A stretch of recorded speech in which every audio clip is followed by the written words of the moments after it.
Hi, everybody. Welcome to our webinar. Really appreciate everybody joining us. We have some great guests here and a really important and interesting topic to talk about. So let me introduce myself first. I'm Eric Larson. I'm the Chief Product Officer at Cloverpop, and I've been building software for businesses for almost 30 years now. I started out my career at Macromedia and Adobe, working mostly on collaboration and business process management and digital marketing platforms. And then about now almost 15 years ago, switched over to focus on decision intelligence, part-time at first and now full-time. And very exciting space where we're actually digitizing the decision-making process. And I don't mean that as a euphemism, as if everything's about decision-making. I mean literally creating decision processes, keeping track of decisions, optimizing decisions over time. And obviously, planning has a lot of decision-making involved with it, and forecasting is a critical part of planning. So that's why we're going through this webinar. Very tricky times. Everybody knows how turbulent the world is at the moment, and we're lucky to have some very experienced people here with us to talk about it. First, I'd like to introduce Raul Gerardo.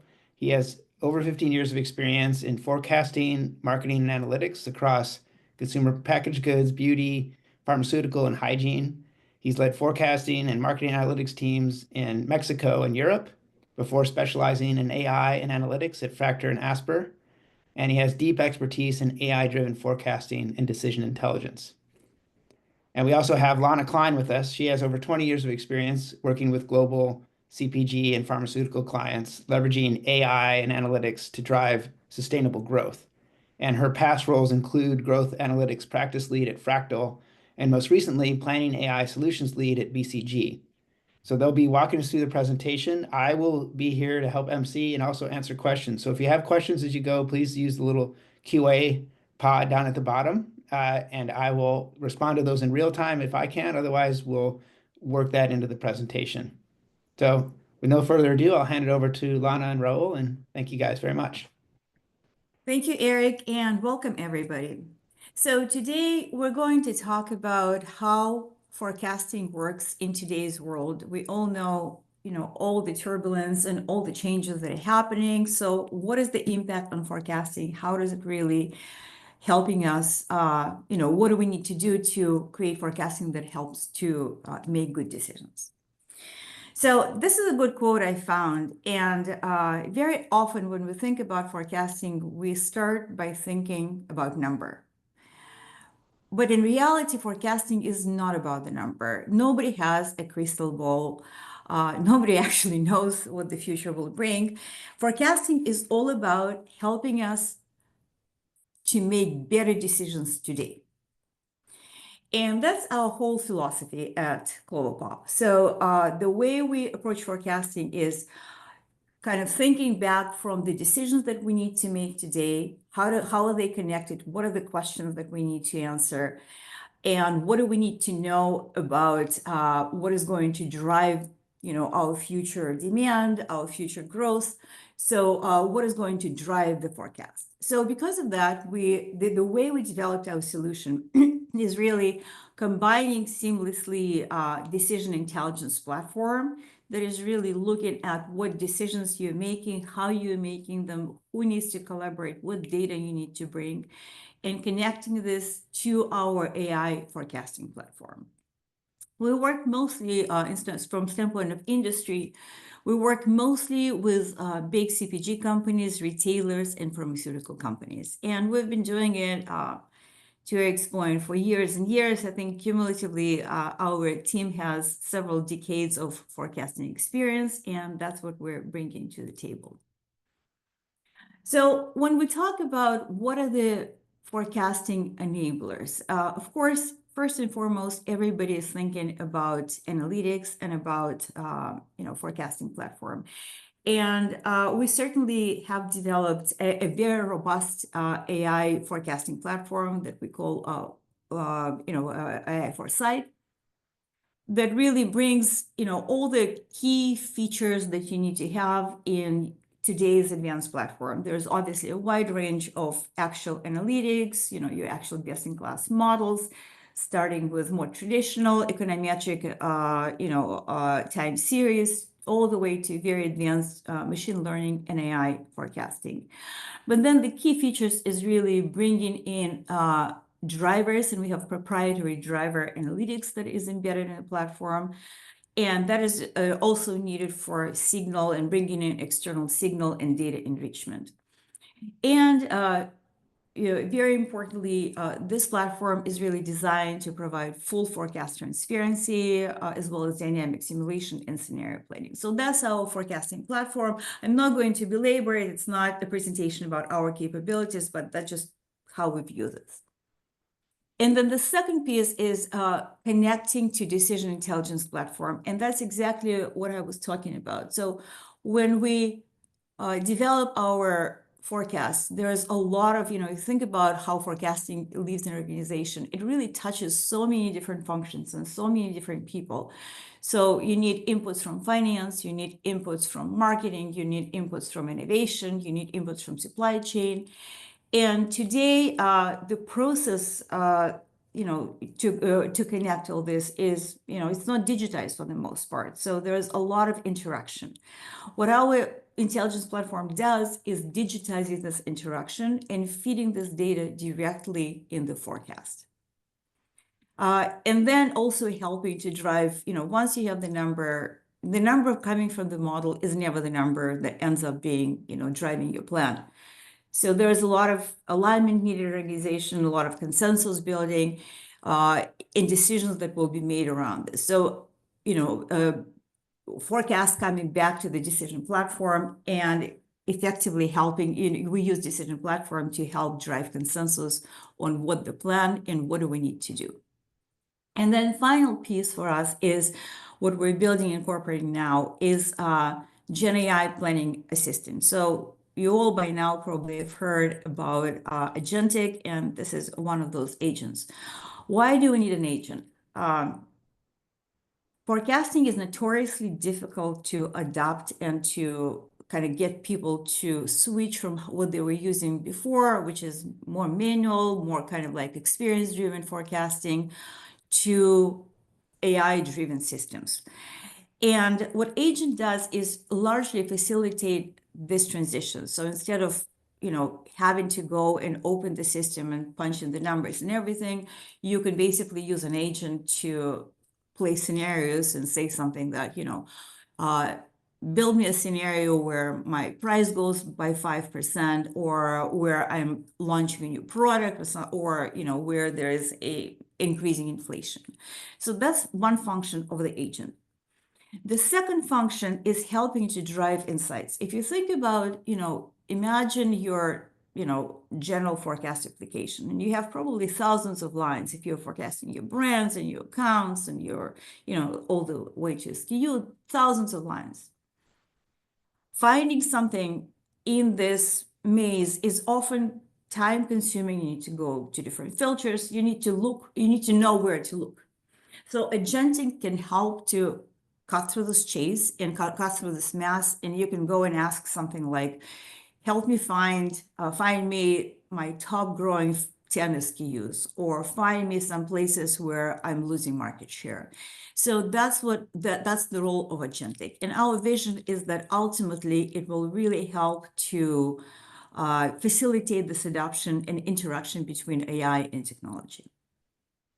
So that's in a nutshell our view of forecasting. Now, when we talk about forecasting, this is not one thing. If you think about your typical organization, forecasting lives in so many places and companies, and so many forecasts are being produced all the time. Your finance is doing your long-range strategic planning or financial forecasting. Same with strategy, they're looking further out. They need to understand what are the strategic risks and opportunities and so forth, right? Your sales is worried about what my next quarter is going to look like. So it's really, creating sell-out forecast, sell-in and sell-out forecast, much more granular. And it's looking both at, at your sales and at your volumes, and needs to really incorporate your execution. Then you have your supply chain forecast, which is super granular, and they tend to just produce, SKU level volume forecasts. And then you have also new product forecasting, right? So when we're doing all that, all those forecasts ultimately need to speak to each other in organization. Today, they very often don't. But at the same time, it's not, it's not one sort of generic forecasting system that can generate all of that. It's really creating a system that has all these modules, and in some shape or form, these modules are connected to have a unified forecast, to have one single source of truth. Lana, there's a question from Chris in the webinar group about the previous slide you had mentioned, or on the slide it said that there are over 100% forecasting efficiency gains are possible. He's curious, what does that mean, and what assumptions Sure. are underlying the game-changing efficiency improvements that implies? Yeah, of course. So what this means is that when we're developing AI-based forecasting systems, or any kind of like automated statistical forecasting systems versus manual forecasting, you need to, in manual forecasting, you have your planners who are sitting there and basically developing numbers for 100% for, for all of the widgets that a company is developing. In automated system, what happens, our focus is to automate as much as possible. So assume that you have, let's say, you're forecasting 1,000 lines, combinations of your branded accounts, for example, or you have 1,000 SKUs, right? You don't need to forecast all of that. Most of this is going to be automated. Where we want people to come in is look at your top 10, at your biggest campaigns, at your biggest brands. Check those, check the assumptions, and that's where the human expertise is needed. So the actual efficiency gains, if you the actual forecast is going to be produced in seconds automatically, right? But we want to shift people's attention from generating numbers to looking at your most important initiatives, at your most important accounts, and thinking, what are the risks and opportunities? Do I believe the model? Did I catch everything, or I need to make some adjustments? Did I answer it? Yeah, thanks, Lana. I think that's great, and we'll see if there are follow-ups too, but I appreciate it. All right.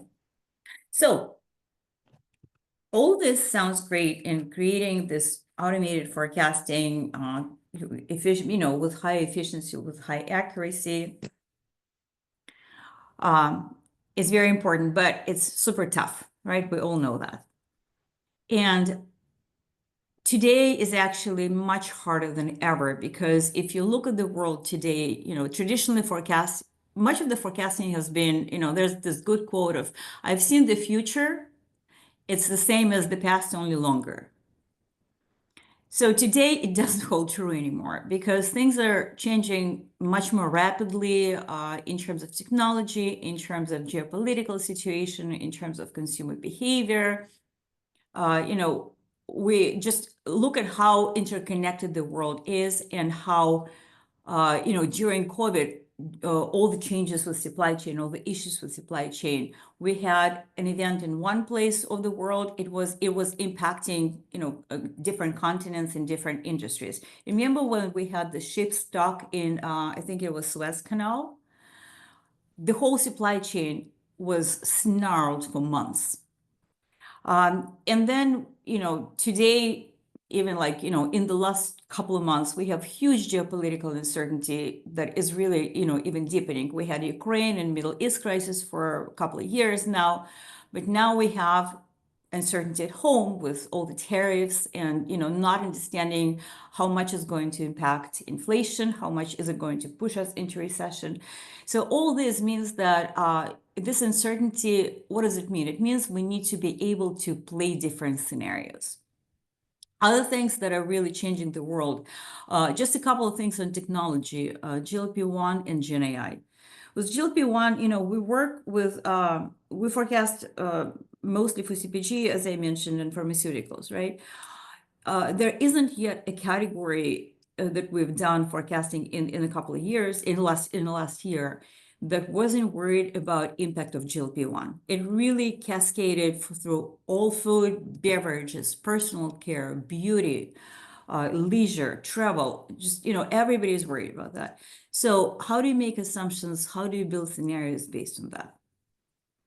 And of course, black swan events. Nobody can forecast black swan events, but we need to be able to control for impact of black swan. So a lot of work today when we're actually developing models is going into trying to control for impact of COVID, trying to understand, okay, how much of all the changes and all the turbulence that we're seeing in the last couple of years in terms of, consumer patterns and consumption, how much of this was driven by a reaction to COVID, how much of this is going to stay, but what is going to actually go away and normalize. Believe it or not, we're still not completely normalized, by the way, from the COVID consumption. And I think Raul will have some examples for us what changed. So all these difficulties outside that's our backdrop, right? Now, when we look at what is happening within companies, things are still much the same. So whatever challenges we used to have for ages are still there. And that means we have a lot of cross-functional silos. So because forecasting is done in so many parts of organization, much of it is done in silos. Finance is doing one thing, supply chain is doing the other thing. Finances needs numbers or needs dollars. Your supply chain is producing volumes. They do not connect. The processes don't exist to connect this. Then we have issues with data, and data is a whole separate beast. Everybody who's done forecasting knows that data is, I don't know, pick a number, 50 to 80% of effort is getting the data right. And companies have been building data lakes and all that, but still the problem is not solved. The issue is that ideally, yes, garbage in, garbage out, so you need good data. At the same time, getting data fully aligned is a huge lift. So I will talk a little bit about how we're addressing this, but the key is, yes, you need the key data sources. The important thing, you need to not only look at the internal data, you need to try and bring external signal. When we were doing evaluation of, forecast accuracy, our analysis shows that only about 30 to 40% of your forecast can be explained by the internal factors. External drivers, how consumer behavior changes, how macroeconomic trends are changing, what are competitors doing, are defining a lot more. So defining more than 50% of your forecast accuracy. Lack of approach consistency is another big issue. So most companies by now, when we think about, let's say, supply chain forecast, like your typical demand forecast, most companies are using some kind of software today. But if we go one level up, what is my brand forecast, or what is my sales forecast by account or whatnot, it's done in completely different ways all around the organization. And it's really death by 1,000 Excels in most cases. A lot of this is manual, and a lot of it is really spread based on the spreadsheets.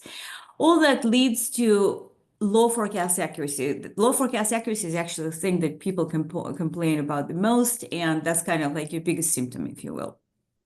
And it also creates lack of business drivers and visibility. All of that leading to suboptimal decision-making, all of this is leading to missed opportunities. Lana, a question on that. Could you talk a little bit about how to quantify uncertainty when traditional historical signals aren't really telling the full story anymore? If we're in unprecedented times, how do you do that? Absolutely. So your biggest tool is really scenario planning. Let's take, for example, the biggest example, of course, always is your economic uncertainty, or let's say we have tariffs uncertainty, right? So your key tool is building scenarios. You're making assumptions on what could happen, right? So for example, we never actually, when we look at the forecast and we bring in economy, we don't forecast the economy ourselves. So we'll take a range of forecasts that we're getting from, let's say, Federal Reserve or from Wells Fargo or from Goldman, so some leading institutions. And we would play scenario putting different, different GDP growth or different inflation parameters, and that gives us a sense of what is going to happen. What is the range of scenarios? What is the range of forecasts based on that? Got it. Right. So getting a sense of the envelope, Yeah, basically. yes, and really, I would say that scenario development capability is probably the single most important feature that you need in any forecast system. Because if you just give somebody a number and you don't Hmm. tell them what are the assumptions behind this number, Hmm. assumptions about economy, assumptions what you're going to do, assumptions about what your competitors are going to do, assumptions of how consumers behave, and there are always some consumer trends attached to that, right? Right. If this forecast is not going to let people know anything, even if it's pretty accurate, I will tell you that, anytime you give an output from a black box and you just give people a number, the immediate question is why? What assumptions are you making? What is driving this? Why is the forecast the way it is? Hmm. So for that reason, we see two absolute key capabilities that any forecasting system should have is A, explainability, right? So, what are the drivers? What assumptions are you making about those drivers? How much these drivers ideally are contributing, right? And the second is ability to play scenarios. Hmm. Yeah. So And the contribution analysis, so we think about driver contribution, is not always possible with every forecasting methodology. It's really like your econometric forecasting regressions are going to produce that. When you're doing to machine learning, when you're going to AI, this largely is a black box in terms of how much each driver is contributing to the forecast, right? Hmm. But at the same time, at the minimum, you want to be able to tell people what are your inputs, what assumptions are you making on those key drivers. Hmm. Hmm. yeah, and if I may add on that, Lana. So one point that you were mentioning earlier, I think that um, along these lines of being able to proactively plan scenarios and proactively try to find a way to deal with some of these uncertainties. It's how do you approach data in a different way outside of traditional these 30% of elements that usually help Yeah. to explain most of what's happening, right? So now there are new trends, there are new challenges, there are things that, as you mentioned, change after the pandemic, or a lot of things that uh, in the geopolitical environment are also evolving in a different way. So being able to look at those data feeds and those components that usually you think that might not affect your category, it's more important than ever. Absolutely. Awesome. Thank you. So with all the challenges that we just talked about, a company sitting and doing nothing? No, of course not. There has been a wave of activity in the last 5 years. Probably every major CPG is doing some kind of planning transformation effort, right? Trying to bridge together this patchwork of solutions, trying to bring in advanced planning systems. And companies are spending extraordinary amount of money. It's not unheard of, to hear like north of $100 million transformations in this. Nike spent about 150 million doing planning transformation with '09. The issue with that is that, a lot of this investment is it falls short of expectations. Why?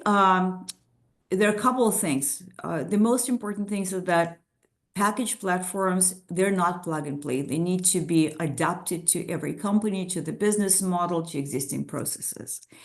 The second thing is lack of data foundation. And typically, if you get somebody like '09, they're not going to build your data foundation. It's, your internal lift still needs to be there. You have solutions that don't necessarily talk to each other. And the biggest issue of all of that is lack of adoption. When I was at BCG, our mantra was 10-20-70, meaning 10% of your success in planning and forecasting or any analytics is your algorithms, right? That's your sort of better mousetrap. 20% is having the right data and right technology. But 70% is adoption. Why is adoption so tough? You're dealing with people who have been planning and doing things in certain ways for years and years. I will ping Raul here. Raul actually was my client a long time ago, and we were doing planning transformation, developing a very customized and sophisticated planning system for the company where Raul was leading planning and development. We proved good forecast accuracy and all that, but adopting this was incredibly difficult. I think, kudos to Raul because he led this team and he kind of like helped us to do this. But Raul, can you talk a little bit, why adoption is so tough? This is one of the, and this is not unique to forecasting. Usually, bringing in new capabilities, bringing in something that sounds sophisticated, it's a bit scary. And we'll speak about it in a little bit because at the end, the goal is that technology helps amplify what expertise it cannot, or the expertise that cannot be replaced by anything, right? So. One of the key things that it's very important and that we've spoken so far about is how do you make sure that the use case is addressed in a way that it's relevant for the business, for the users, and for everyone who's going to be involved as part of this equation. So it's about forecasting, it's about generating value, but it's also about having visibility of why you are getting somewhere and what are the reasons behind that, either change in performance, growth, or even the error, because at the end of the day, there's always going to be some error associated to it, but it's important to understand why, because forecasting is a key task that sometimes it's across different places in organizations. So I would say that one of the key levers to make that adoption happen is that it speaks to the different levels and resonates with what the business needs in all of these different elements that Lana has provided, right? So there's definitely going to be an element on how technology can make life simpler, how more data can be brought into different systems and different technologies and done in a way that simplifies the life of the people who are actually creating some of these tasks. But at the end of the day, it's about driving the change management through the value, driving the change management through what brings to everyone playing within organization, and amplifying this by the use of technology and having the right message into how this can contribute to having a very strong vision for the company and for what it should drive, right? Right. And I had just one thing to add to that is to increase the level of trust and the congeniality and the just general relationships within the company too is a critical part of this. It's not, Yeah. people are still people. They still have to like each other. They still have to be able to work together and trust each other. Yeah. And sometimes the accuracy is not enough to provide that. It's good also to have on top of that visibility in this transparency into what's actually bringing in this growth, right? And that's a key part of that. And there's also a very basic fear, actually, of person saying, well, listen, this has been my job for 20 years. The machine is going to replace me. What am I for? Right? Mm-hmm. And that's a really important thing to reinforce. What is the role of people and what is the role of technology? So when we talked about efficiency, I mentioned it's not forecasting system, automated forecasting will never replace humans 100% ever. The purpose of that is to shift person's attention from doing grunt routine work of forecasting your 1,000 SKUs and bringing the data and kind of like going through the motions of chasing numbers. The objective is bringing your expertise in the most difficult places where the machine cannot get the trend, where a machine doesn't have, machine will never have all the information that human does, right? We can try, but there will always be exceptions. There will always be circumstances that machine doesn't know about. So that's the role of the human. And this is a much more elevated role than just sitting and crunching the numbers. Awesome. Thank you. So what are the blockers of change, right? Why is it so hard to just implement and transform planning? There are really three big buckets, one related to data. So we're never going to have perfect data, but we strive to make as much possible, at least standardized and aligned in terms of we're all looking at one single source of truth. We're all striving to bring in additional signals, additional variables.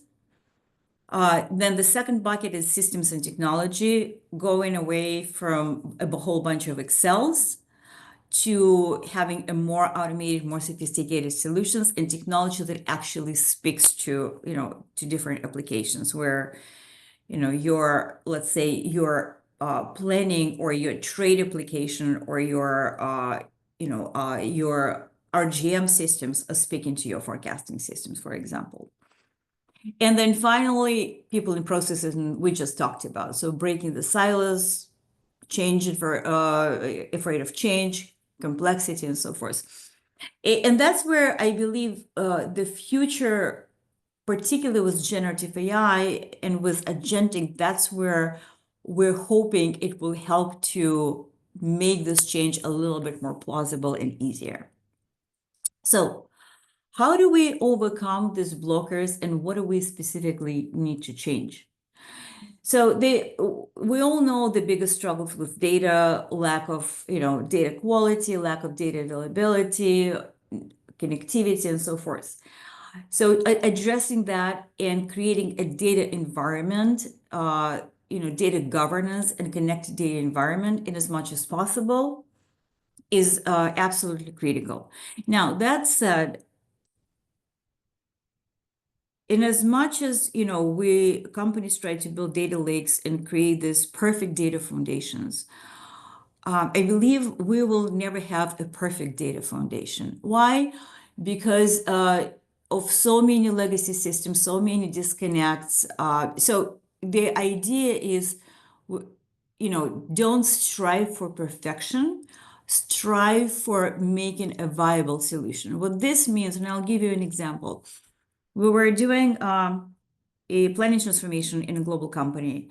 And before we started, they told us we solved our data issues. We have a data lake, everything is there. We have systems, we have great sales data, we have trade data. In CPG, having good trade data is really difficult because promotions change all the time. It's a very sort of fluid thing, and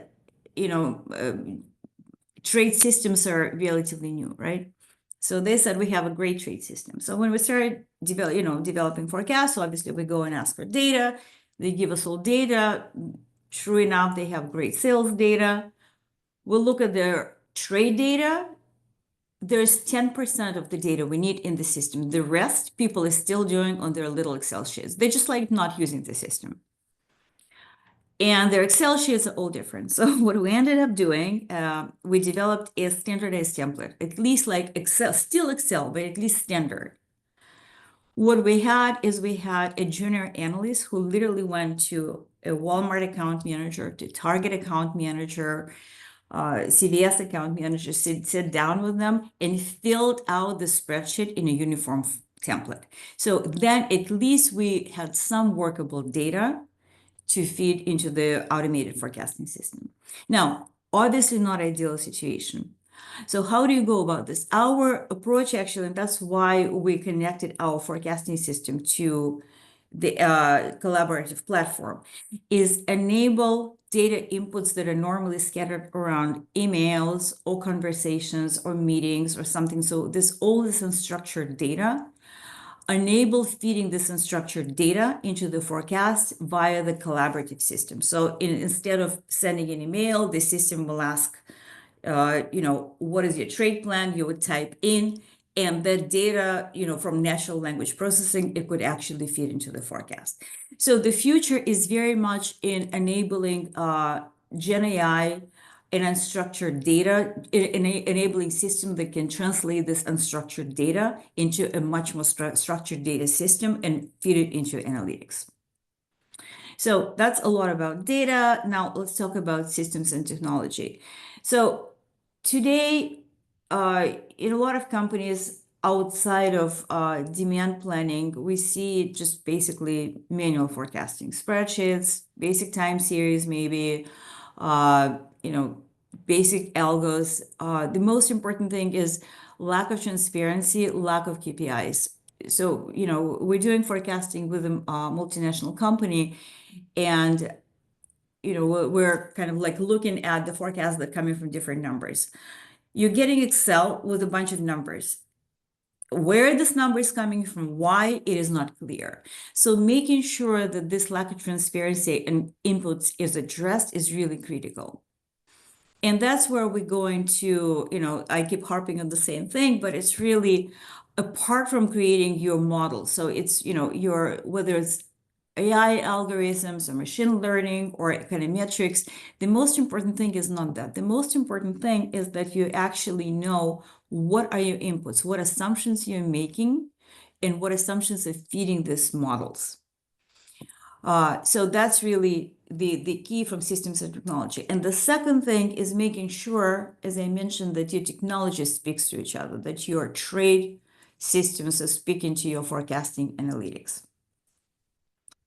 And then finally, process transformation. So we talked about siloed processes. We talk about, focusing on a number chase instead of understanding risks and opportunities. So how do you address this process? One thing is the biggest mistakes people are making is they implement systems, they don't touch the process. It's an old system, it's an old process with a new system, and it doesn't work. The second biggest issue is adoption, lack of adoption. So you're investing all this money, and then at the end of the day, people are still, they open the system and then they look at this, they don't remember how to use it, they don't understand what it produces, and they go back to their spreadsheet. So the name of the game is really training and adoption. And training is really, really important. And, I'll tell you that it's never an overnight thing. There is certain risk management involved. People are afraid to trust automated forecasting.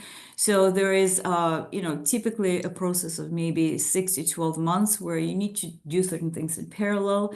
You need, your vendor needs to provide a hypercare. It's never like, here's the forecasting system, here's the button to push, buy. It will never work. So you need to work, whether it's internal department or your vendor, they need to provide you with hypercare and ongoing training, in kind of collaboration in order to drive adoption. But if you do all that, yes, that's what you're going to get. You're definitely going to get efficiency gains. We've proved forecasting accuracy. Our target is anywhere from 20 to 40%. Now, doesn't happen overnight, by the way. It happens over a period of time, because at the beginning, models are learning as well. But ultimately, you should be able to significantly improve your accuracies. And most importantly, you shift your attention from chasing the number to understanding what are my risks, what are my opportunities with scenario planning and decisions.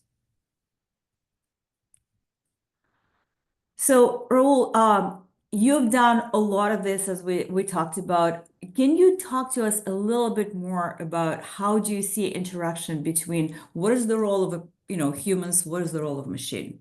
Yeah, absolutely. And this is also related to the adoption topic that Lana just mentioned. I think it's a good segue to talk about the role of technology. So definitely there's something that cannot be replaced in here. The human expertise helps a lot to bring in not only knowledge about a category, not only help identify nuances, but also being able to understand how are trends actually being incorporated into categories and how things are changing from the consumption standpoint as well. Now that we have a lot of disruptions, now that we have a lot of new products coming in, and the way AI and technology can help on that plays a very important role to basically help on three main aspects. So the first one has to do with how do you simplify people's life? How do you make sure that the latest and greatest technology that can help make things easier for the user and help actually gain that adoption and provide a reason for people to trust in the ability to leverage more and in a more sophisticated way. But also, it helps to improve the way it's done. So right now, every day, a lot of data is generated. In a single day, more data than it was generated in the past 100 years, right? So definitely having the technology to keep up to that very rapid pace, to make sure that patterns that are also changing, to make sure that everything that's happening in this ever-changing context, having technology is a great tool and a great advantage to make sure that you get to the specific aspect in the quickest and more efficient way. But then just relying on one of these elements will have a lot of blind spots, right? So if you just trust on the human expertise, there could be a downside on not being able to leverage more insights. It could be a bias, and this is something like everyone in here who I assume will have some contact with any type of forecasting conversation. There's a lot of goals that are associated with it, right? So within an organization, there could be a commercial goal that we want to pursue that's going to be a financial goal. And sometimes those internal bias actually inform the decisions, but can also bring some noise into how we get to that, right?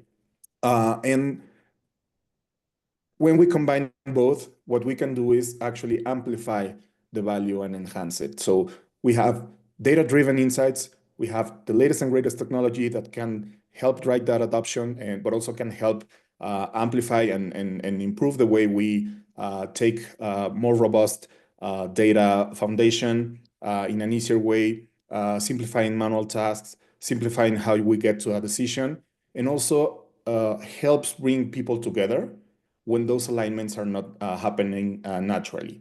There's a lot of value into creating forecasts and making sure that the decisions that you bring into the table to generate a forecast and align on potential assumptions, or how when you have a forecast, you actually make decision with that forecast if you're going to have an investment, if you're going to have an inventory policy or something at the end. So all of those things, when you are able to combine, it actually creates a much, much better value for organizations.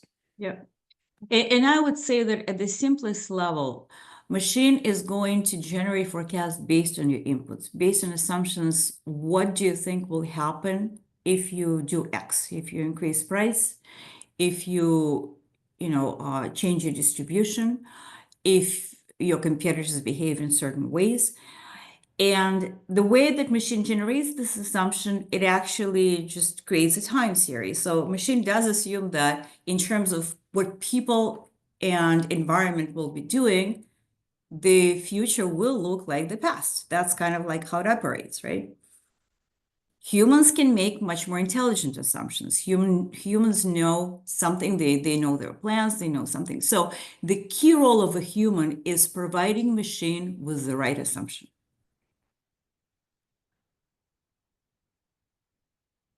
So how do you go about building a great forecasting system, a great planning system?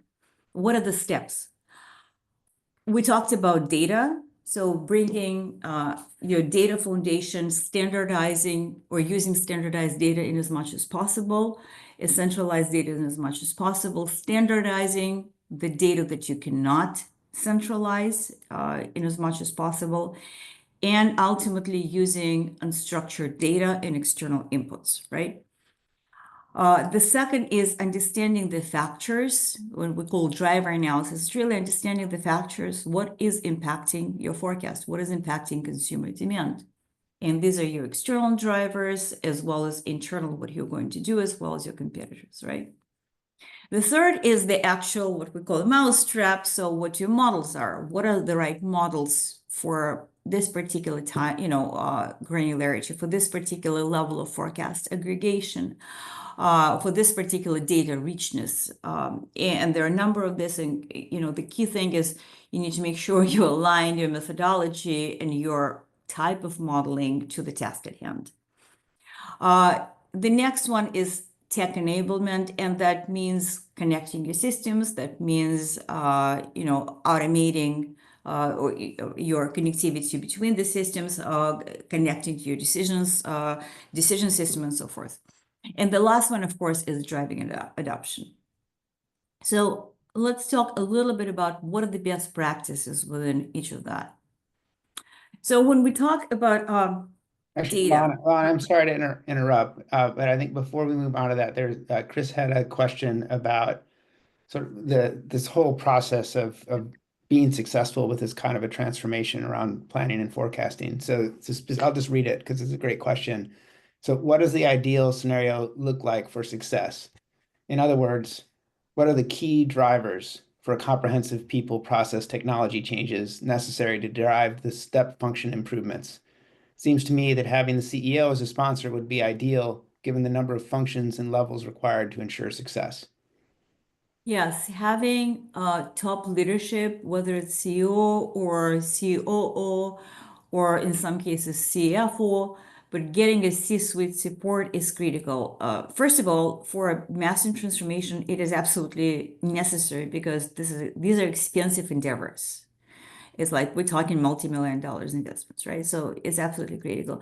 Secondly, just in terms of, people ensuring that you have participation from functions, different functions, is absolutely important as well.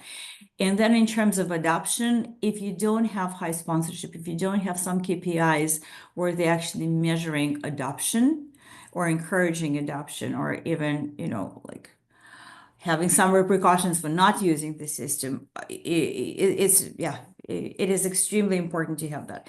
The second important thing is just in terms of how you do this. So sponsorship, yes, absolutely. A couple of other things.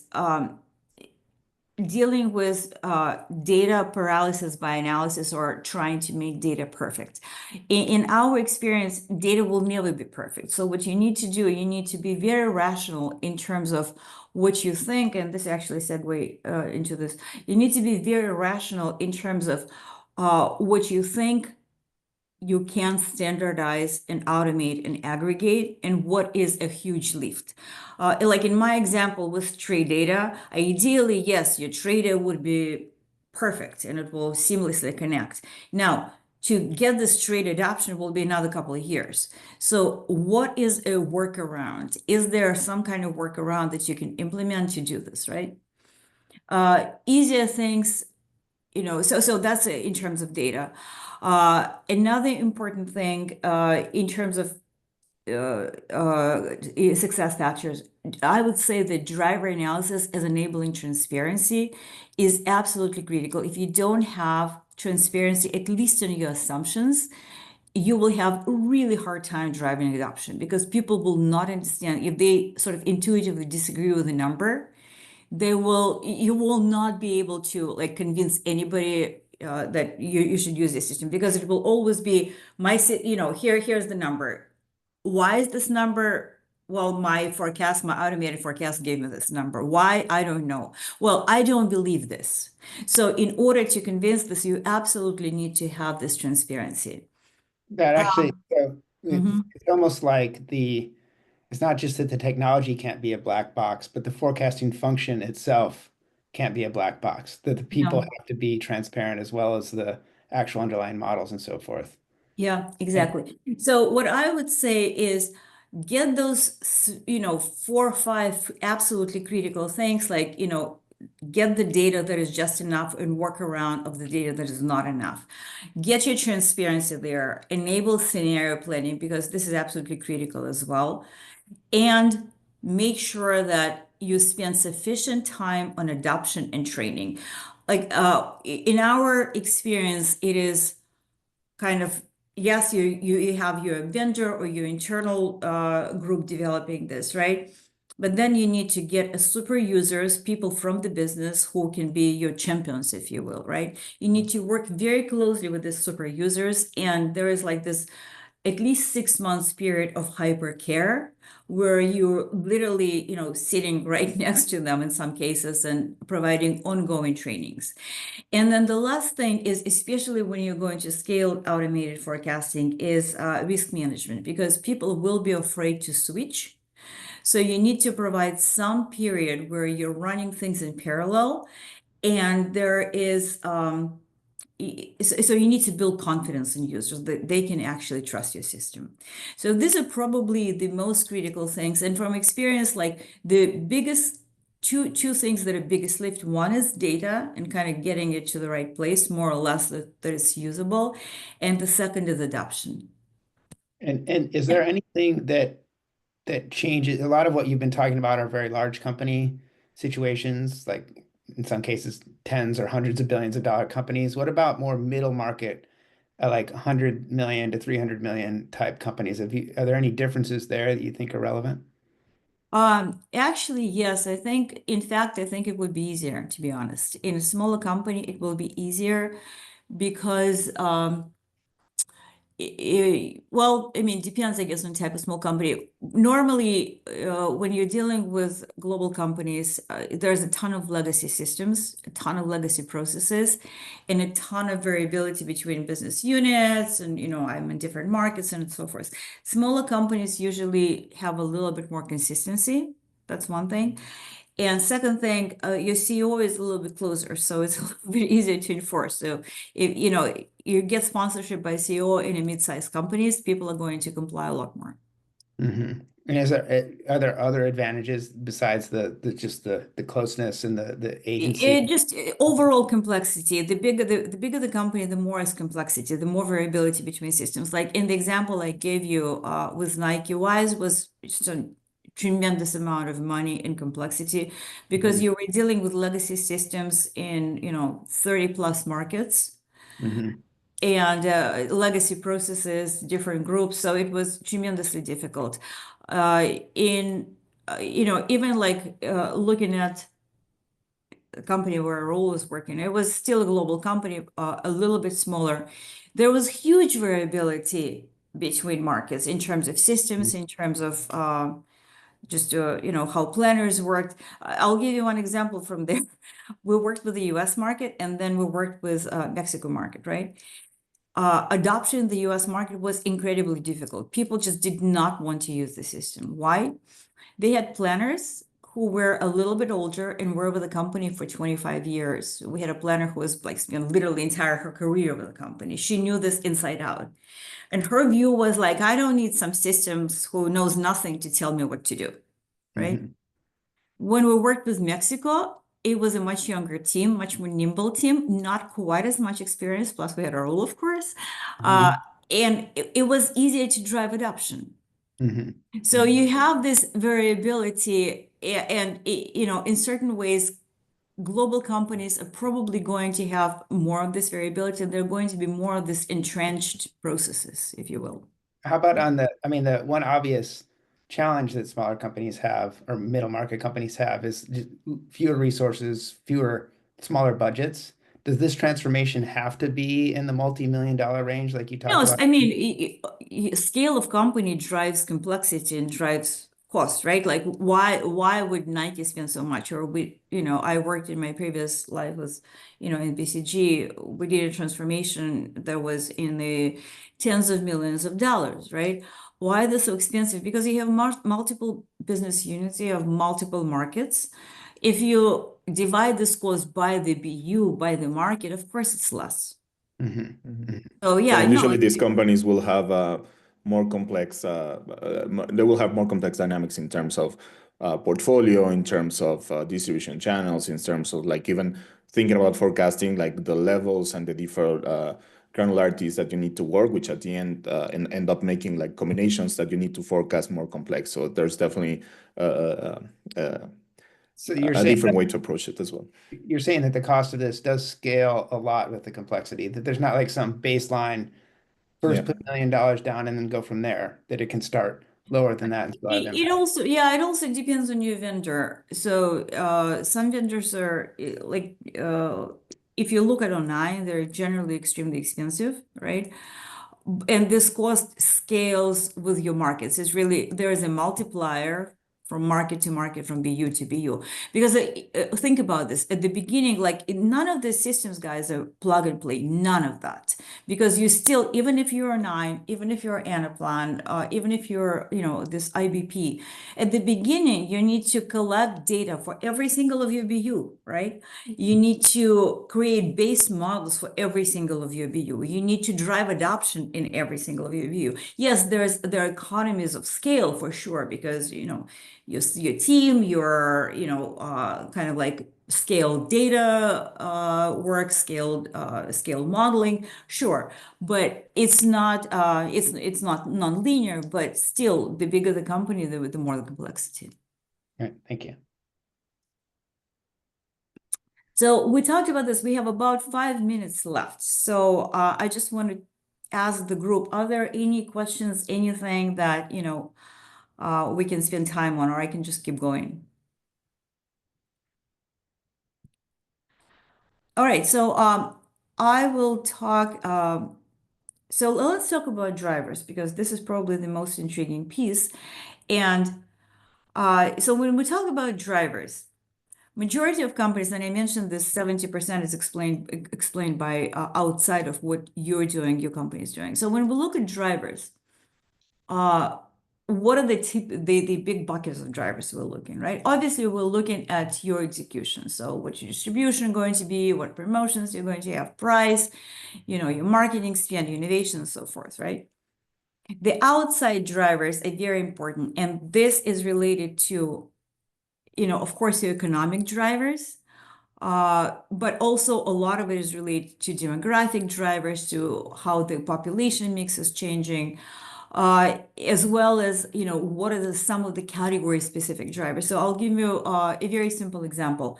When we're forecasting, let's say, cold and flu medicine, the single most important driver is actually the strength of the flu season, right? Now, we don't always know the strength of the flu season, but for example, sitting in a northern hemisphere, we can look at the southern hemisphere and at their flu index, and we can make some educated assumptions about what the season is going to look like. And then the second important thing is it allows us to build scenarios and gives us understanding. So if last year we had, let's say, our category grew by 10%, we don't want to mechanically say, okay, we had 10% growth, so next year we're going to have, let's shoot for 10% growth as well, which was kind of like the most kind of like common thing that companies do. They look at your CAGR and they push it forward, right? You need to understand what happened. If last year was huge flu season, you cannot plan to have the same thing this year. So understanding these drivers and controlling for these drivers is extremely important. Understanding your consumer behavior drivers, we talked about GLP-1s, but, if I'm forecasting snacking and, sales of cookies 5 years forward and market potential for that, and I know that GLP-1, people on GLP-1 snack 50% less, and there is a growing penetration of GLP-1. This is a critical thing to take into account. So looking at the trends and external factors and figuring out what is the right signal for this specific category to fit in is very important. And then the third group of drivers is retail and channel. So retail environment is changing. Channel environment is changing. In some cases, this is not going to dramatically impact your total numbers. It will impact where people buy. But in some cases, listen, if you all of a sudden put your product in Costco, for example, that is definitely a very material thing, right? So looking at that is critical. Awesome. So Lana, I think since we're right up on time, I want to let everybody just thank everybody for joining for sure. And thank you and Raul for walking us through this. I know we didn't get through all the content because we had some great questions along the way, which is excellent. I think we're going to follow up with a recording of the webinar, and I think I'm going to work with the marketing team to also provide a version of the deck as well, since there's some other slides people may be interested and they might want to share it internally. So Yeah, I think this is great. Thanks everybody for joining. Thanks you guys. Everybody have a great rest of your week and a great weekend. Take Thank care. you. Thank you very much. Bye.